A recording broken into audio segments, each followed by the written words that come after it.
Quien les habla es César Bustamante. Empecemos con el día de hoy. Eh, Vamos a partir. Por favor, si tienen alguna consulta, duda, pueden escribirlo en el chat de preguntas y también pueden eh, levantar la manito para poder habilitarles el micro y poder recibir alguna consulta suya. No hay problema. La presentación la vamos a dividir en dos partes. Un intermedio en el cual vamos a resolver también algunas otras consultas y al final también vamos a resolver otro banco de consultas. Detectores de metales. Vamos a hablar un poco de lo que son las chancadoras, los puntos críticos de las chancadoras. No voy a tocar a profundidad el tema de las chancadoras, solamente vamos a ver los puntos críticos donde podamos tener daños severos. Vamos a hablar de detector de metales, qué cosa es, los puntos del principio de funcionamiento. Vamos a hablar un poco de la discriminación y después un poco de la instalación y para terminar la calibración. ¿Qué es una chancadora? Básicamente la chancadora es un equipo electromecánico. Este equipo electromecánico nos permite reducir eh, un mineral de un tamaño de roca a un tamaño B, ¿no? Básicamente lo reduce dependiendo de la energía que podamos aplicar a esta chancadora, ¿no? Dentro de los tipos de chancadoras más comunes tenemos la chancadora primaria, secundaria, terciaria y las HPGR, ¿no? Cada una de estas en etapas de series y como les mencioné al inicio, nos permite reducir el tamaño del mineral. P80, cosas es por el estilo, los metalurgistas somos expertos, nosotros como mantenedores enfocados en cuáles son y qué tipos tenemos.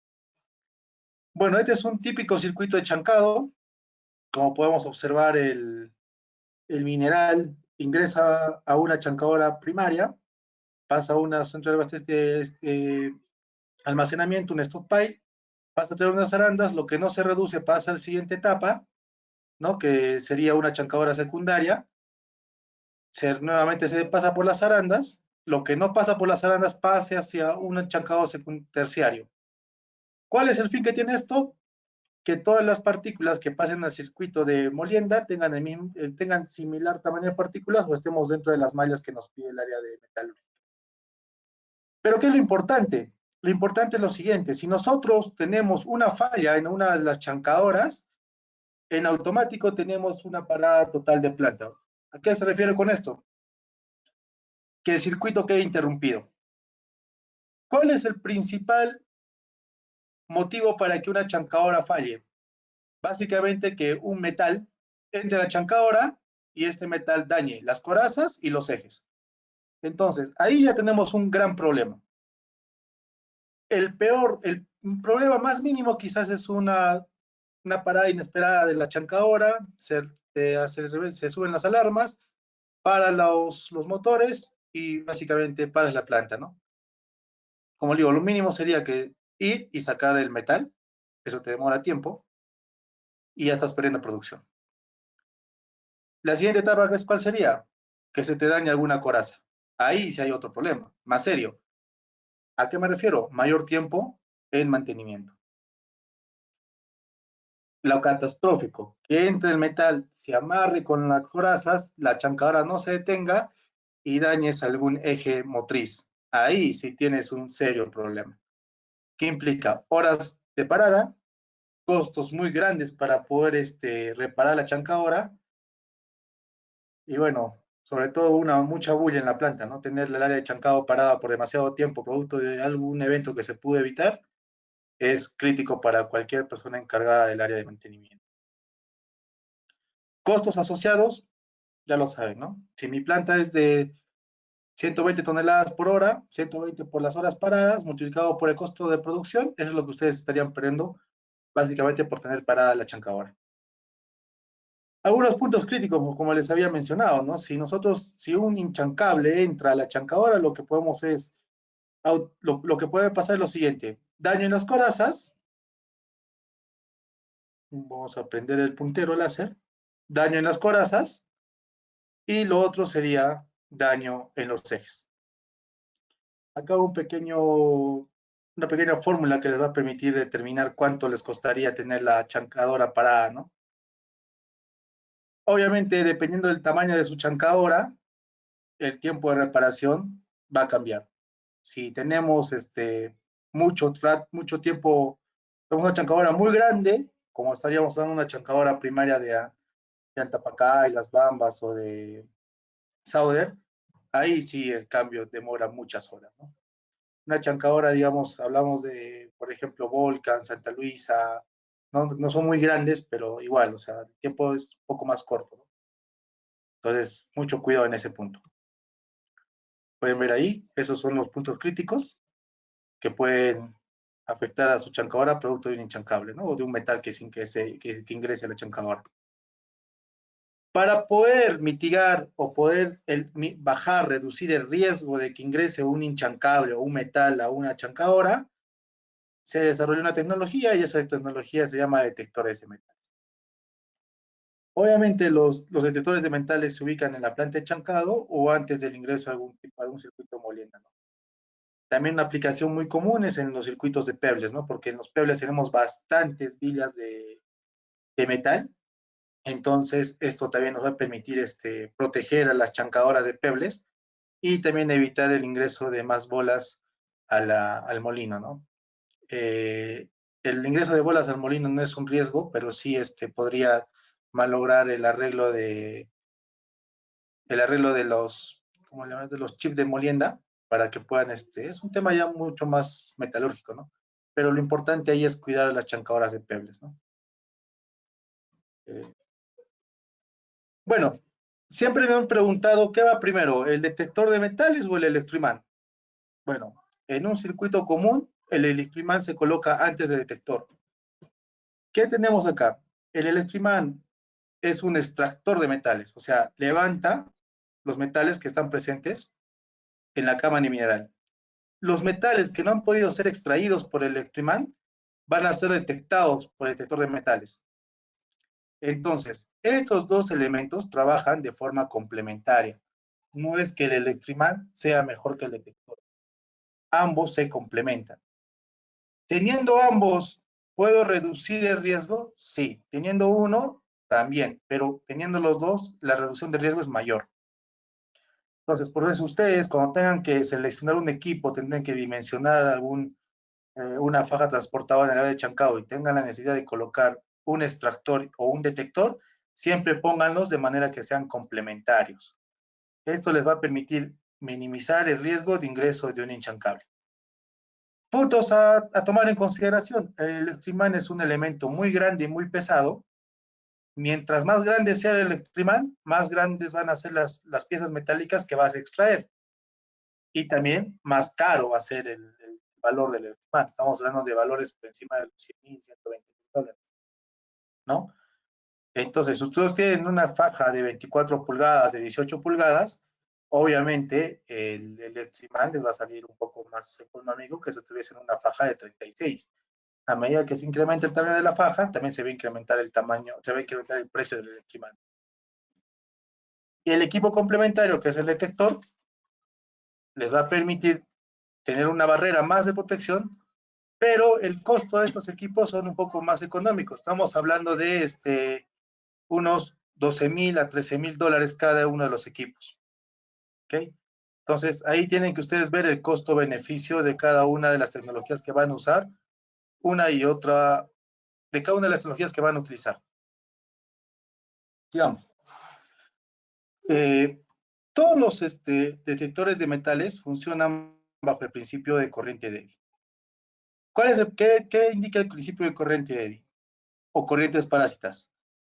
Nosotros generamos un campo magnético a partir de una bobina emisora, emitimos campo y automáticamente el mineral o el cuerpo que está debajo o cercano a esta bobina se va a cargar. Una vez que la bobina emisora deje de emitir campo, este cuerpo va a emitir un campo. Va a empezar a disipar ese campo que recibió, que absorbió de la bobina, del campo emitido por la bobina emisora. Este campo que emite el mineral va a ser recepcionado por la bobina receptora y a su vez esto va a generar una corriente parásita. Entonces, básicamente el principio de la bobina receptora va a ser corriente inducida, ¿no? Eso los que han estado dentro de la carrera de electrónica o electricidad lo pueden leer un poco más, corrientes parásitas o corrientes inducidas, ¿no? Básicamente así funciona el detector de metales. Ahora, ¿qué nos permite? Está un poco más claro. Tenemos, ¿no? Emitimos esta barra de color roja es la bobina emisora, la barra de color azul es la bobina receptora. Entonces, ¿qué tenemos? Eh, Emitimos un campo magnético, ¿cierto? Cargamos el mineral, dejamos de emitir con la emisora y el mineral empieza a emitir su campo. Mientras más campo puede absorber el cuerpo, mayor va a ser la corriente que se va a generar en la bobina receptora. Acá lo podemos observar. Supongamos que este cuerpo es un cuerpo muy conductivo, por ende, va a recibir mayor campo y cuando emita campo, la corriente que se va a generar va a ser más intensa. Si es un cuerpo poco conductivo, la energía o el campo que va a emitir este cuerpo va a ser menor, por ende la corriente también va a ser menor. Y acá lo pueden observar. Si este campo fuese más intenso que emite el cuerpo, las corrientes van a ser un poco más pequeñas. Digo, más grandes. Si fuese menor, también va a ser menor. Este principio de corrientes más o menos que se produzcan dependiendo del cuerpo, nos va a permitir a nosotros discriminar el metal del mineral. Un mineral que tiene dentro un metal se va a volver en un elemento muy conductivo, por ende, la corriente que va a generar y se va a disipar en el tiempo va a ser mucho mayor. Ahora, un cuerpo poco conductivo, en el caso de un mineral sin algún tipo de metal, me refiero a piezas metálicas, no al contenido metalúrgico, va a emitir una corriente que se va a disipar en menor tiempo. Entonces, cuando el detector de metales detecta un metal, este metal, como es muy conductivo, va a generar mayor corriente y al momento de dejar de emitir campo, este metal va a permitir que se genere una corriente parásita con mayor tiempo de disipación, o sea, va a generar mayor intensidad de corriente. En el caso de los minerales, va a generar una corriente mucho menor y por ende esta se va a disipar más rápido. Una vez visto esto, eh, lo que podemos asegurar con este tipo de funcionamiento, vamos a asegurar la discriminación de metal y de mineral. Ya, comentarles también que la presentación va a ser, ya las cargaron en el sistema, lo pueden descargar y también pueden solicitárnoslos por correo, ¿no? No hay ningún inconveniente. Bueno, es típico en las plantas de concentración de minerales de cobre o polimetálicos que ciertas vetas tengan minerales con contenido de hierro.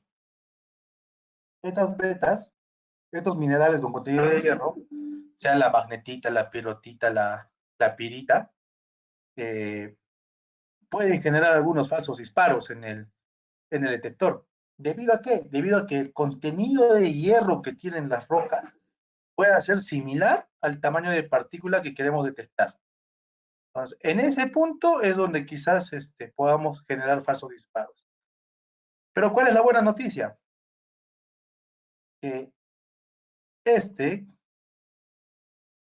de acá es un mineral. O sea, ¿a qué me refiero? Que tiene algún tipo de elemento valioso que sea, digamos, en este caso, zinc, plomo, hierro, cobre, tiene tierra y por ende este cuerpo es poco conductivo.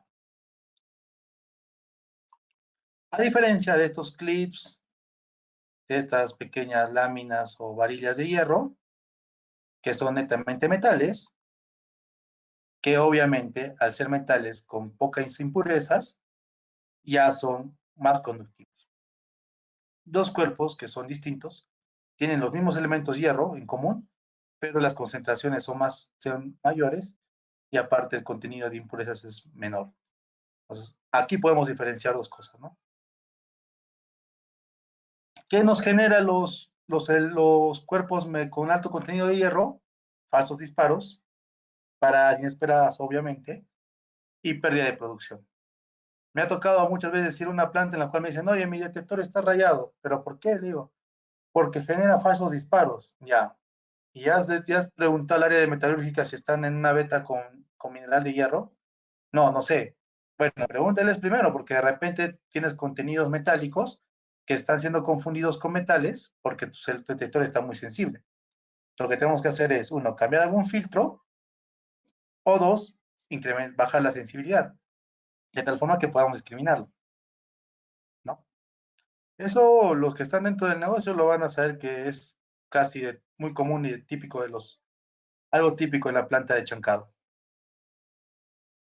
Lo que les había mencionado, ¿no? El mineral de hierro es diferente a decir un metal y los minerales de hierro son menos conductivos que el metal.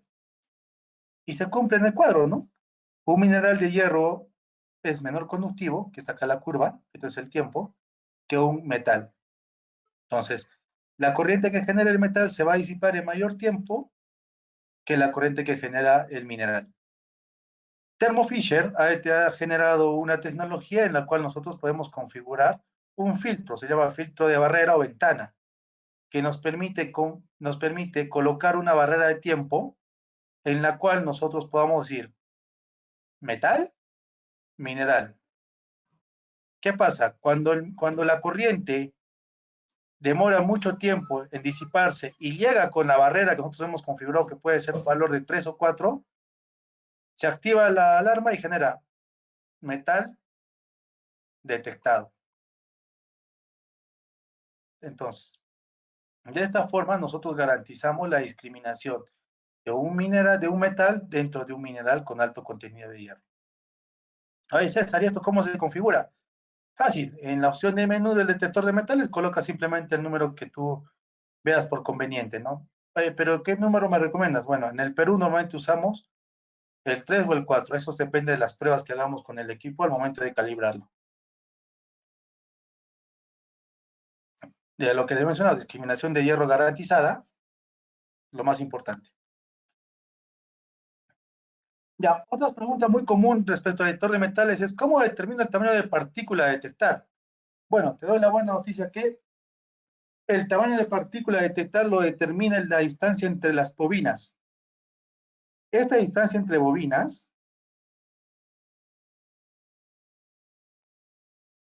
de acá, te va a determinar el tamaño de partícula.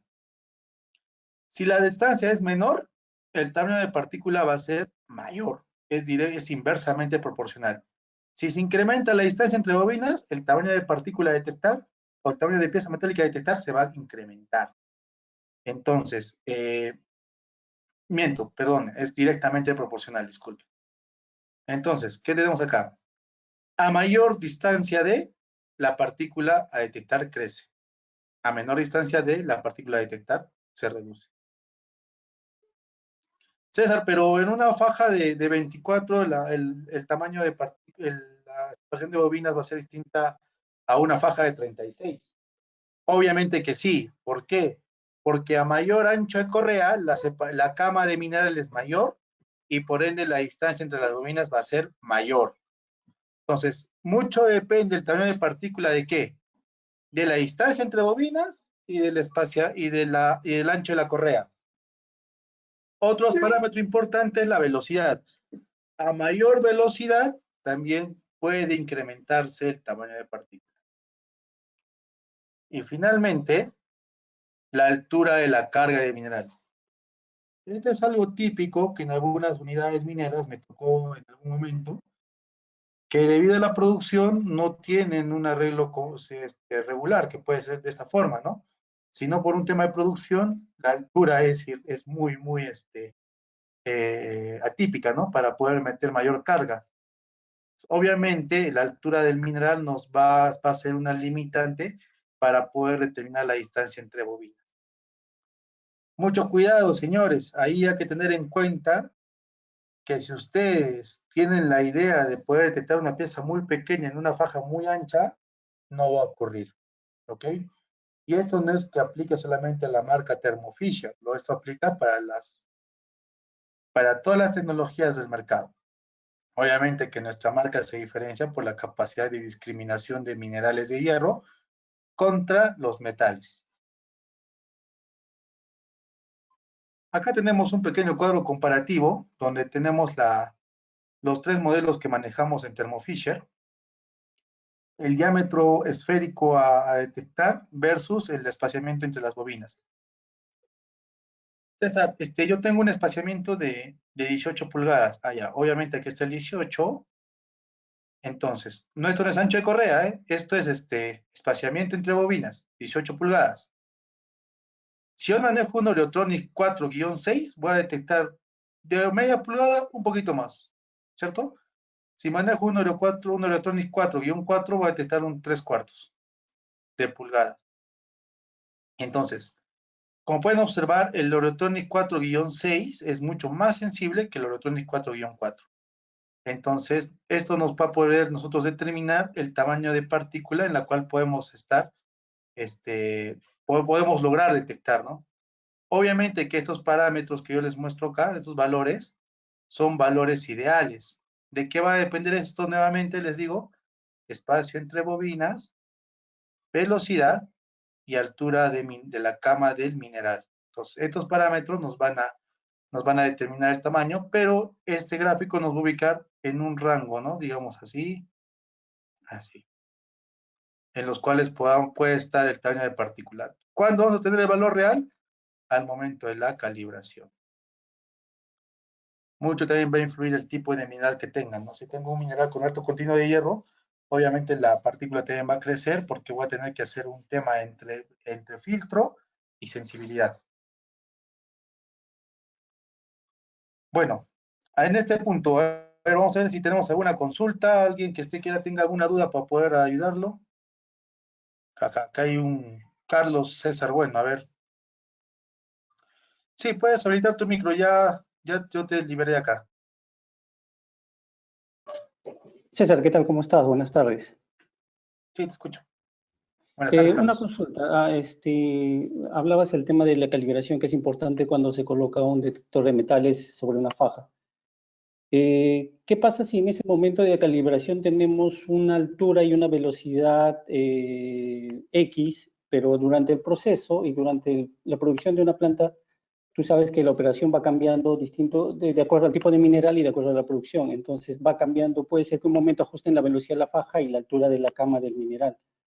¿Qué haces en ese momento si tu calibración fue dada en unas condiciones distintas a las que tienes en un mes, en 2 meses o en 6 meses? Ya. Eh, lo que tienen que hacer es volver a calibrar el detector. No te puedo mencionar de cuánto más podría incrementarse el tamaño de partícula que estaba detectando antes y después, pero el procedimiento correcto es que ustedes con los nuevos parámetros y la nueva altura hagan una nueva calibración. De repente el espaciamiento entre bobinas no va a cambiar. Lo que sí va a cambiar va a ser la velocidad y la altura de mineral. Tener una altura de mineral mayor obviamente va a absorber otro tipo de campo y la respuesta a la bobina receptora va a ser distinta al inicial. Eh, si en caso en la primera calibración tú llegaste a 3 cuartos de pulgada a detectar y en la nueva calibración lo que te va a decir no esperes llegar a 3 cuartos, de repente llegas a un poquito entre 3 cuartos y 1 pulgada, pero eso lo vas a ir ajustando a medida que hagas la calibración del equipo. Eh, si no es mucha la variación, vas a poder llegar al mismo tamaño de partícula, pero quizás simplemente incrementando la sensibilidad del fino en el detector de metales. Ahora, la buena noticia es que cuando uno maneja un detector de metales o cuando lo adquiere, el usuario o el encargado de mantenimiento, el instrumentista, es entrenado y la maniobra con este equipo es muy, muy sencilla. O sea, tú puedes ya tener parámetros, puedes prever algún parámetro incluso o anotar parámetros que te permitan hacer calibraciones dependiendo de la campaña de la zona de minado o de la campaña por incremento de carga. Entonces, esas cosas pueden ir variando. Bueno, continuamos con la presentación. Ahora avancemos.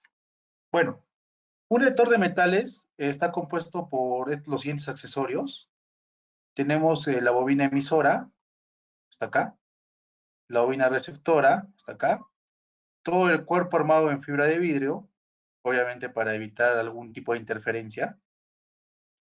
¿no? Este se llama los soportes en fibra de vidrio. La pernería puede ser de fibra de PVC o de acero inoxidable para que no puedan afectar también las bobinas. Eh, las bobinas están fabricadas en PVC, ¿ok? Aparte tenemos accesorios como la caja de conexiones, que esto se va directamente al controlador. Y también tenemos una baliza, una sirena que se activan cada vez que pasa un metal. Tenemos un marcador tipo spray y un marcador tipo bandera. Eh, la distancia, ay, me olvidaba, los detectores de clips. Si ustedes tienen una correa en la cual tienen clips, estos equipos detectan estos clips y deshabilitan el detector, cosa que no se genere un falso disparo por estos clips. Una vez que pasen los clips, se habilita nuevamente el detector. Tomar en consideración que cuando la correa tiene los clips de esta forma, de forma transversal, ¿ok? Es donde esto funciona. Pero si mi correa tiene los clips de forma longitudinal, esto no aplica. Cuando tengas este tipo de problema en tu faja transportadora, no esperes que el detector de metales trabaje. Simplemente lo que ustedes tienen que hacer es cambiar la correa. No hay otra opción. La distancia entre el banderín y el spray mínimo tiene que ser de 1 metro, de 1 a 1,2 metros. ¿Ya? Si está más alejado, bueno, no hay ningún problema, porque la lógica del detector es por tiempo. Tengo la velocidad que se ingresa al controlador, tengo el espacio, y mediante nuestra super fórmula evita, que es espacio igual a velocidad por tiempo, puedo determinar este tiempo que se carga, que automáticamente el sistema lo saca a partir del espacio y la velocidad, y nos va a permitir hacer que cuando pase la partícula, en ese tiempo caiga la banderilla o marque con el spray. Entonces, al momento de calibrar o a instalar y calibrar el detector, se meten estos parámetros en caso se tenga que habilitar tanto el marcador tipo bandera o el marcador tipo spray. Ya podemos ver nuestro equipo. Tenemos el marco en fibra de vidrio, la bobina emisora, la receptora, los soportes también en fibra de vidrio y las bobinas en PVC. Acá tenemos un sistema contra impactos. ¿Qué sucede, no? A veces pasa una roca que pueda golpearle la bobina emisora y en vez de que esta sea rígida, tiene un brazo móvil que permite que esto se levante cuando pase esa carga grande y al momento de caer, caiga sobre estos resortes de tal forma que no se genere ninguna fisura o fractura en la barra y en la bobina emisora. ¿No? Acá pueden observar cómo están hechas nuestras bobinas, todo en PVC, con pernos también de PVC, y si en caso no son PVC, también los podemos enviar en acero inoxidable. Esta es la emisora y esta es la receptora. Los dos tipos de controladores que manejamos, el controlador tipo Oreotronic 4-4 y 4-6. Este es más sensible, ¿ya? Eh, Tamaño de partícula mínima a detectar a partir de media pulgada, tamaño mínima a detectar a partir de 3/4 de pulgada. Siempre, señores, esto no es una pulgada. ¿En qué forma? Puede ser pulgada esférica o una pulgada cúbica, o sea, de un cubo, ¿ok? Entonces, esos son los patrones que ustedes tienen que utilizar al momento de calibrar. Ojo, ustedes tienen su patrón. ¿Por qué? Porque ustedes determinan la pieza más crítica o saben cuál es la pieza crítica que pueda dañar su chancador. Por ende, estos patrones, ustedes los determinan, ¿no? Ahora, César, ¿pero por qué ambos no son en fibra de vidrio? Ay, yo también lo pregunté eso a fábrica, me indicaron que al ser este un equipo más sensible genera más calor y por ende, para poder disipar más rápido el calor, requiere que este esté en un encerramiento metálico, ¿no? Por eso que es de esta forma. Bueno, acá pueden ver nosotros, al momento de la instalación, lo que ustedes tienen que hacer es lo siguiente. Lo más importante acá es que no tiene que tener cuerpos metálicos alrededor. Toda la zona donde está el detector de metales o donde hay influencia del detector, lo más importante, señores, es que no haya metal. Las guardas, retirarlas, cambiarlas por guardas de madera o de baquelita. Si existe un fierro que cruza por debajo de la bobina receptora, retírenlo, no nos ayuda, tienen que sacarlo, eso va a interferir en el buen funcionamiento del detector de metales.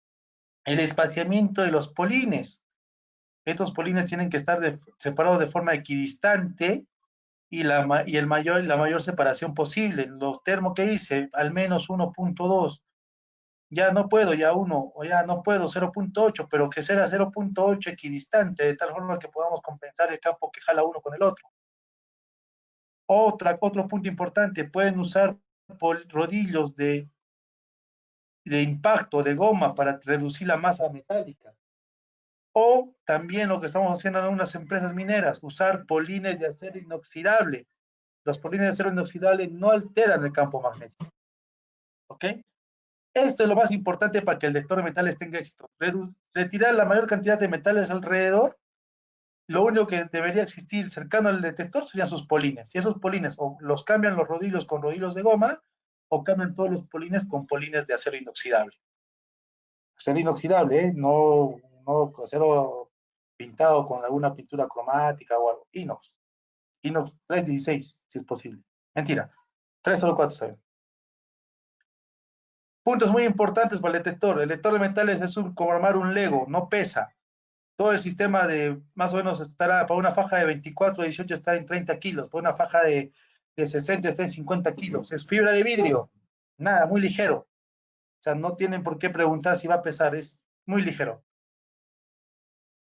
Se arma como Lego, o sea, todas las piezas no te van a sobrar piezas, todas ya vienen prearmadas, las barras con las bobinas. Lo único que tienen que hacer ustedes simplemente es fijarse del manual, ver el plano y empezar a armarlo como dice el plano.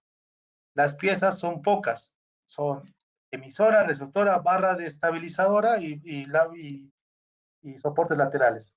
Se acabó, nada más. No requiere una supervisión así continua desde la instalación del equipo. Ustedes como instrumentistas instalan equipos más complejos. Este es un equipo muy simple, ¿ya? César, pero ¿y cómo hago la parte eléctrica? Bueno, la parte eléctrica, ¿qué nos pide? 220 de alimentación o 110, pero de instrumentación. Por favor, no usen un 220 de una línea que sale de de un variador, de un motor, o que alimenta a una computadora o un centro de supervisión, porque ahí existen computadoras. Tiene que ser 220 de instrumentación. ¿A qué me refiero con esto? 220 de 0 a la línea de tierra y 0 de 0 a la línea de tierra. ¿Ok?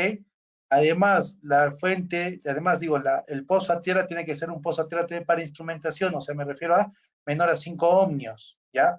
Entonces, esas cosas importantes. Esto es como cualquier otro tipo de instrumento. Tienen que cuidar la dimensión eléctrica. Ya, ahora, con respecto al enclavamiento con el sistema de control, este equipo, al ser un sistema de control, no requiere que se instale al sistema de supervisión de la empresa, de la planta, o sea, no se requiere que se instale a la SCADA o que vaya directo a su sistema a sus PLCs o a sus DCS. Lo más común que se hace es que el relé de enclavamiento, cuando detecta, se va directo al variador que controla al relé que controla el motor, lo desactiva y una vez que se resetea vuelve a activar el relé y puede seguir trabajando su sistema. O lo que más típico sobre eso todavía es ponerlo en serie con el pull core, con los pull cores. Entonces es como un pull core más, detecta y automáticamente separa la correa. Recuerden esto, mientras más rápida sea la detección, vamos a asegurar que la faja se pare más rápido y de tal forma que no avance mucho la pieza metálica y que el operario pueda detectar muy rápido esa pieza. ¿Ya? Muy importante considerar. Acá tenemos algunos, bueno, acá un arreglo cual que quiero que ustedes vean. Ya los había marcado en la anterior lámina. Polines de antes y después, equidistantes, por favor, importante. Las barras, sáquenlas. No tienen que estar, no barras, no barras. Las guarderas, pero por seguridad sí, ya, está bien, no te digo que no las pongas, pero ponlas de madera, de baquelita. Existen proveedores que hacen guarderas de baquelita, ¿ya? Miren acá esta barra no va, No, imposible, no tiene que estar ahí. ¿Ok? Ya, la vuelvo a tachar todavía. Bueno, un flujo para que ustedes puedan instalar el detector de metales es leer el manual rápido. Lo tengo en español, no hay ningún problema, lo pueden revisar ahí. Revise que todo esté completo, cumpla con la guía de instalación que también se la suministramos. Revisar la energía eléctrica, 220-110 estabilizada con posta tierra de instrumentación, ya se los mencioné eso, ¿no? Corrida con precisión y Thermo Fisher, algún tema de alguna duda, nosotros estamos abiertos a recibir sus dudas o llamadas todos los días, de lunes a domingo, desde las 00 horas del día 1 hasta las 00 horas del día 2. Trabajamos las 24 horas del día, los 7 días de la semana, o sea, estamos 24/7. ¿Ya? Y realice la puesta en marcha con una persona de precisión o termo. O sea, esto sí es importante. Nosotros les vamos a apoyar en la primera calibración, en la segunda, en la tercera, en la cuarta, en las calibraciones que ustedes requieran, hasta que entiendan cómo operar el equipo. ¿Qué busco yo como precisión? Que ustedes sean expertos en sectores de metales, de tal forma que me llamen lo mínimo y que ustedes puedan ser muy independientes, porque quienes más conocen su planta y sus campañas son ustedes. Ustedes ya van a saber manejar el equipo de tal forma que puedan configurarlo dependiendo de su campaña de minado. ¿Ok? ¿Qué más tenemos? Algo muy importante, que el cliente instale el equipo no significa que pierda su calibración, pierda su garantía, mejor dicho. Nosotros como precisión no tenemos, somos guías para ustedes. Vamos a hablar ahora un poco de la configuración. Este es el nuevo panel de nuestro detector de metales. Como pueden observar, es un panel muy amigable. Tiene un teclado alfanumérico, tiene unos botones de navegación que nos permite ir entre todos los diferentes menús de calibración, configuración, setup y reset, ¿no? Y digo servicios, ¿no? En el servicio está el reset general. Ya. Una vez instalado el equipo, nosotros tenemos que proceder a configurar. Este equipo nos va a permitir, ¿qué cosas importantes tenemos que ingresar al panel?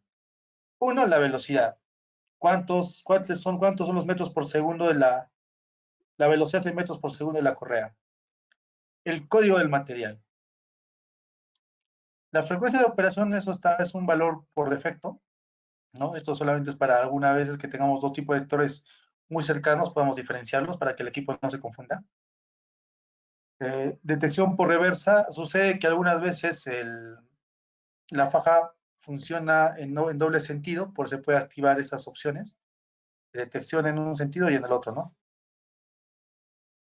Marcado de la distancia de marcado del spray o distancia de marcado de la banderilla, ¿no? Cualquiera de los dos se configura acá.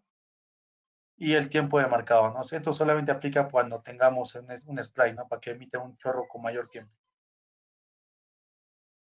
¿No? Acá tenemos los diferentes tipos de menú. Tenemos el menú de calibración, el menú de visor de alarmas, el menú de opcionales, servicios y configuración. ¿Ya? Estos menús ustedes van a empezar a navegar con estos botones.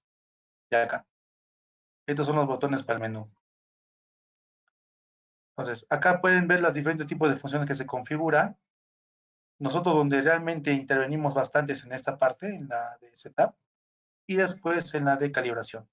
Todas las demás las pueden dejar en default, ¿no? César, una consulta. ¿Qué pasa si mi faja tiene velocidad variable? Ok. Tiene dos opciones. O trabajar con la velocidad máxima y poner en el detector, porque si detecta con esa velocidad va a detectar todo lo que esté por debajo de esa velocidad. O poner un sensor de velocidad que te permita, dependiendo de la velocidad, ajustar la sensibilidad. ¿Ok? ¿Eso se puede hacer? Sí, se puede hacer y está acá.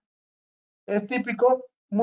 ¿Es común? No es común, porque normalmente las fajas donde están los detectores tienen velocidad fija, ¿no? Muy poco he visto que exista velocidad variable. Una vez no me había el caso, pero no, igual, o sea, se instaló y funcionó bien. Calibración. Instalamos el detector según el manual. Revisamos el balance entre bobinas. Creo que tengo una imagen. Ya. Estas barritas de acá nos determinan cómo está en el menú de configuración el balance o la sensibilidad, dependiendo en qué menú está. Esto tenemos que tenerlo claro cuando veamos la pantalla de detector. ¿Ya? Entonces, revisamos el balance entre bobinas, ¿no? 4 barras a la derecha o a la izquierda. Entonces, acá tenemos esa barra que les había mostrado. 4 barras a la derecha o a la izquierda. Entonces, si está en esas 4 barras, podemos decir que tenemos un buen balance. Si está exacto en el medio, es un gol. Entonces, eso sí sería un éxito total, ¿no? Si una vez que tengamos ese balance de bobinas, ahora César, ¿de qué depende este balance? Bueno, muchachos, el balance depende de una instalación mecánica correcta. O sea, si vamos a cumplir con el manual, este balance va a estar fino, ¿ya? Entonces no va a ser un problema. De ahí tenemos la opción de calibrar el grueso. El grueso tiene que estar entre 5 y 6, porque solamente esto va de 0 a 6. Entonces, si está entre 5 y 6, está perfecto. Si está por debajo de 5, en 4, todavía puedo decir que está bien. Pero si es por debajo de 4, preocúpense, tienen que mejorar el balance de bobinas. ¿Ya? ¿Qué te permite el grueso? El grueso te permite abrir la ventana de detección. Si yo tengo un grueso de 5 y 6, voy a focalizar más el campo de tal forma que nuestra detección va a ser más precisa. Si pongo 3 o 4, voy a abrir más el campo, lo cual va a hacer que la detección no sea tan precisa y quizás algunas piezas metálicas puedan pasar en algunas áreas del área de detección, ¿no? Ahora, después de esto, vamos con la calibración del fino. Ya, el fino nos va a determinar en sí la pieza metálica a detectar, el tamaño, ¿ok? Entonces, ¿cómo se calibran tanto el grueso con el fino? Con la opción de aprender. Esta opción de calibración, ¿qué te dice? Si yo tengo la faja transportadora, sorry, con el pulso. Y aquí está el detector, y este es el sentido de la faja. Lo que hago yo es pasar una pieza metálica por debajo entre la bobina emisora y receptora y pegada a la faja transportadora 3 veces. Paso 1, paso 2, paso 3. Lo que va a hacer el sistema es censo 1, censo 2, censo 3, y el mayor pico de censado lo va a registrar. Esa es la opción de aprender. ¿Ok? ¿Cuántas veces hace esta prueba? Se hace 3 veces, 3 pasadas, 3 veces. O sea, 3 veces tengo que hacer esta configuración. Con eso aseguro que el detector va a aprender correctamente cómo está, cuál es la pieza que queremos detectar. Ahora, punto muy importante, paso 1 por acá, paso 1 por el costadito, paso otro por el otro costado. De esta forma le enseño al detector las 3 posibles posiciones con las cuales está pasando la pieza metálica. ¿Ya? Importante. Grueso y fino. Después que haga esta configuración y haya terminado con la opción de aprender, viene la opción entre esta y esta de un ajuste. Básicamente, ¿qué hace el ajuste? Incrementas un poquito de forma manual el fino y un poquito de forma manual el grueso. De repente se queda ya como está, pero lo que sí se va a incrementar es el fino. Termino esto, hago las pruebas con carga y en vacío. ¿A qué me refiero? Arranco la correa en vacío y hago que pase la pieza metálica, ya para probar con velocidad de correa. Si estas pruebas salen ok, paso a la prueba con carga. O sea, ¿a qué me refiero? Con mineral y con la pieza de TAR. ¿Ok? Ahora, si quiero mejorar, si esto me sale todo bien y esto quiero mejorar un poco la detección, hago el mismo paso, ajuste de forma manual. O sea, le subo un poquito al fino, sobre todo al fino, el grueso ya quedó. Un poquito más le subo al fino. Por ejemplo, si acá el fino me quedó en 900, ya para cerrar el tema, hago un ajuste y lo pongo en 930. O sea, le incrementé la sensibilidad. Con eso ya tengo más, ya cubro cierto riesgo de que pueda pasar una pieza en alguna otra posición. Importante, el lector de metales no es una solución absoluta. Es, como les había mencionado al inicio de la participación, es una barrera más. O sea, minimiza el riesgo. No es que él va a hacer todo, no esperen que él detecte todos los metales. ¿Por qué? Porque algunos metales no son conductivos. Algunos metales tienen alguna aleación que los vuelven poco conductivos, como por ejemplo aleaciones de manganeso, bastante manganeso. Si bien es cierto, esos aceros, esos metales son bien duros, que nos permite hacer trabajo de perforación a taladro, pero al momento de que tú quieras pasarlo por un detector no los vas a ver. ¿Por qué? Porque no excitan el campo magnético porque son poco conductivos. Como se dice, tiene propiedades magnéticas escasas. ¿Ok? Lo que les he mencionado, existen metales que no excitan el campo magnético. Entonces, obviamente esos metales no los vamos a poder detectar. Y es más, el electrimán tampoco los va a poder jalar, porque al no tener propiedades magnéticas no lo puedes atraer. ¿Ya? Se complementa con el electrimán, sí, muy importante. Detector de metales y electrimán, ambos trabajan de forma sincronizada.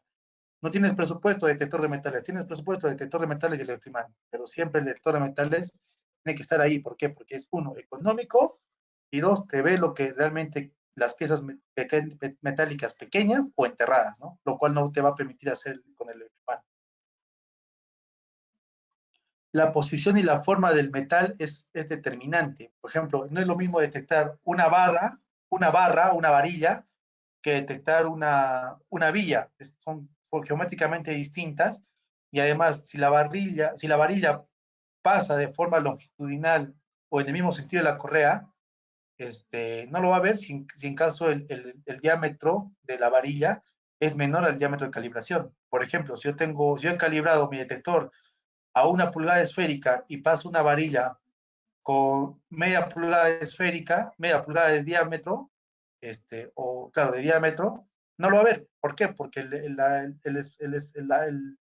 diámetro de la varilla es menor. O sea, no lo va a encontrar, no lo va a detectar. ¿Ya? Entonces eso es muy importante. Ahora, ¿qué pasa? Pero sí detecta mallas, obvio, pues las mallas te generan mayor área de detección, por ende va a excitar sí o sí el campo magnético. El acero inoxidable no se detecta, ¿ya? Y muy importante que la calibración depende de la experiencia del operador o del instrumentista. Nosotros nos encargamos de que el instrumentista sea experto tanto como nosotros en configurar el detector de metales. ¿Por qué? Porque él es quien conoce más de su mineral. Bueno, señores, hasta acá con mi presentación. Voy a ver si tienen algunas consultas. Por favor, escríbanlas en el panel de consultas. A ver, vamos a ver qué tenemos. Ahí está, tenemos una pregunta de Daniel Arcón. Las correas transportadoras que tienen embebidas anillos de cobre para sistemas de monitoreo de condición de correa. Ya. ¿No podrían usarse conectores de metales? Bueno, buena pregunta, Dani. Sí, esto ya nos pasó en alguna unidad minera. Podemos discriminar los anillos, pero ¿qué pasa? Para que yo pueda discriminar los anillos tengo que bajar la sensibilidad, lo cual se traduce en mayor tamaño de partícula. De repente el tamaño de partícula que tú quieras detectar es menor con esa sensibilidad, entonces ahí vamos a tener un problema. Pero si el tamaño de partícula es mucho más grande y con la sensibilidad que hemos colocado y hemos discriminado de tu correa, puede funcionar, podemos ahí decir que sí va a funcionar sin ningún problema. La otra opción es colocar un sensor de clip para que anule a las antenas internas, ¿no? Entonces, es algo muy poco usado, puede funcionar, pero corre ese riesgo de que justo en el área donde está estas bobinas de detección de correa rota o condición de correa, haya un metal y no lo veas. Entonces, yo siempre les sugerí al área de ingeniería, cuando me han consultado, oye, tengo acá esta correa y tengo este sistema, mira, colócalo en una faja donde esté en serie o en la faja de sacrificio donde no tengamos ese tipo de elementos internos dentro de la correa transportadora, porque sí va a generar algún tipo de falso disparo o no va a funcionar correctamente el detector de metales. ¿Ya? Eso es Dani, así pues eso tienes que revisarlo. Otra pregunta de Carlos. Para el dimensionamiento del lector de metales, ¿se debe enviar los planos ASBIL de la faja donde se requiere instalarlo? Mira, tendríamos que verlo. Podrías enviarme el plano, yo podría decirte que sí, sí aplica o no aplica, Lo que sí tengo en considerar es lo siguiente, ¿no? Que por lo menos entre el chute de carga y la descarga, tengamos por lo menos unos 10 o 12 metros donde puede ingresar el detector de metales, ¿no? Eh, Nosotros al momento de dimensionar el equipo les pasamos un datasheet donde ustedes puedan llenar algunos datos que es muy importante, por ejemplo, la separación entre el ancho de la correa y la separación entre las vigas de soportes laterales. Eso ahí tenemos que tomar esa medida. La velocidad TN es algo muy importante. Y ahora con esto de la tecnología es quizás una videollamada en la planta, nos muestras la correa y ya podemos darte darte un mejor panorama si aplica o no aplica. Lo que sí te puedo mencionar es que si tenemos una faja con un espacio libre de 10 a 12 metros, sí, normal puede aplicar un detector de metales, ¿no? Lo que sí, a otro punto a analizar es que esté despejado de cuerpos metálicos. Es muy importante eso, no cuerpos metálicos, ¿ya? A ver, señores, más consultas antes de cerrar nuestra transmisión. Si no, me voy un poco triste si no tengo consultas. Miguel Ángel, o digo Ángel Manuel, nos pregunta, ¿a qué distancia es recomendable colocar un detector metales de un electroimán? Muy buena consulta, y esto voy a aprovechar acá mi presentación. Acá estamos. Entonces, acá para responder la pregunta de Ángel Manuel. Ya, esta distancia, señores, tiene que ser por lo menos de unos 6 metros para que no hagan interferencia. Y entre el chute que esté por acá, lo mismo, 6 metros al detector, si en caso está acá el detector, igual 6 metros a la polea de descarga, ¿no? Entre el electroimán y el detector más. Ahora, si pones más distancia, si este es mayor a 6 metros, a ver, Ángel Manuel, otra consulta. ¿La humedad influye en la sensibilidad del detector? No influye la humedad, Miguel Ángel. No, no es determinante en un sistema de detección de metales la humedad. Donde sí puedes tener problemas de humedad es para una balanza, porque ahí tendrías que considerar el porcentaje de humedad del mineral, ¿no? Ahí sí podrías tener algún tipo de problema. Pero con respecto al detector de metales, para esta tecnología no influye. Si estaríamos usando otra tecnología que no fuese corrientes parásitas, ahí sí habría un problema, o sea, de campo magnético permanente. Esa de la humedad de campo magnético permanente lo vas a encontrar normalmente en sistemas agroindustriales, ¿no? Ahí sí podríamos hablar de humedad. Bueno, si no tenemos más consultas, les dejo acá mi correo electrónico, cesar.bustamante@precisión.p. Nosotros siempre vamos a estar dispuestos a ayudarlos y apoyarlos en lo que ustedes necesiten. Sin más ni más, y agradeciendo su participación, muchas gracias. No olviden que nuestra presentación va a estar en los canales de YouTube. Ahí lo pueden revisar nuevamente. Si tienen alguna duda, pueden contactarnos a través de nuestras redes sociales, Facebook, LinkedIn. Muchas gracias por su atención. Que tengan muy buenas tardes. Gracias. Hasta luego.